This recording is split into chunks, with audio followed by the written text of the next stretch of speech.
Cyber space की एक खास बात है, ये दुनिया में हर जगह है और सीमाएं या पाबंदियां इसको नहीं रोक सकती।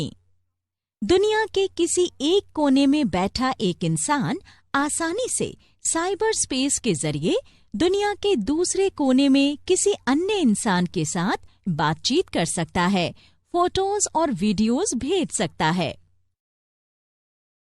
इसीलिए एक तरफ हम इंटरनेट कनेक्शन के जरिए साइबर स्पेस से जुड़कर जानकारी अदल बदल कर सकते हैं, तो वहीं साइबर स्पेस के बारे में ज्यादा जानकारी रखने वाला रुकावट डालने के लिए इसमें छेड़छाड़ कर सकता है। साइबर स्पेस में रुकावट बहुत खतरनाक हो सकती है, क्योंकि सभी तरह की जानकारी यहीं संग्रहित रहती हैं।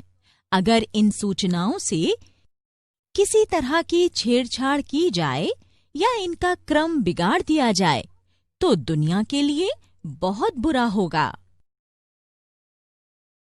इससे जानकारी का नुकसान होगा, ऑर्गेनाइजेशन से चोरी किए गए डेटा से व्यापार के बंद होने का डर रहेगा और साथ ही इससे राजनीति में भी अस्थिरता आएगी। इन्हीं सब वजहों से साइबर स्पेस को सुरक्षित रखना बहुत जरूरी है, ताकि किसी भी यूजर को इसके इस्तेमाल का नुकसान न उठाना पड़े। हालांकि ये इतना आसान काम नहीं है, क्योंकि कुछ इंटरनेट यूजर साइबर स्पेस में छेड़छाड़ कर किसी अन्य के व्यक्तिगत डेटा में घुसना चाहते हैं, ताकि वो उनकी जानकारी चोरी कर सकें या डेटा में रुकावट पैदा कर सकें। साइबर सिक्योरिटी के लिए जो खतरे हैं, उनमें कई तरह की संभावनाएं और कमजोरियां शामिल हैं। हालांकि साइबर सिक्योरिटी को सुरक्षित रखने के लिए हमें इन खतरों से बचना होगा, पर ऐसा करना बहुत मुश्किल और चुनौती भरा है। तो राजेश, अगर मैं अभी तुम्हें साइबर सिक्योरिटी के मुश्किल हिस्से के बारे में बताऊं, तो शायद ठीक से तुम्हारी समझ में न आए।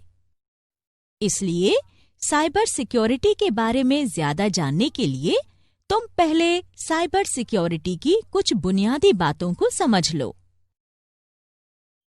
ठीक है नंदिता मैम, तो मुझे साइबर सिक्योरिटी की बुनियादी बातों के बारे में और जानकारी दीजिए। बिल्कुल राजेश, मूल बातें समझने के बाद तुम अन्य दूसरे ट्रेनिंग मॉड्यूल्स और व्यवहारिक पार्ट से अपनी जानकारी को और बढ़ा सकते हो। हाँ ठीक है, आगे बढ़ते हैं।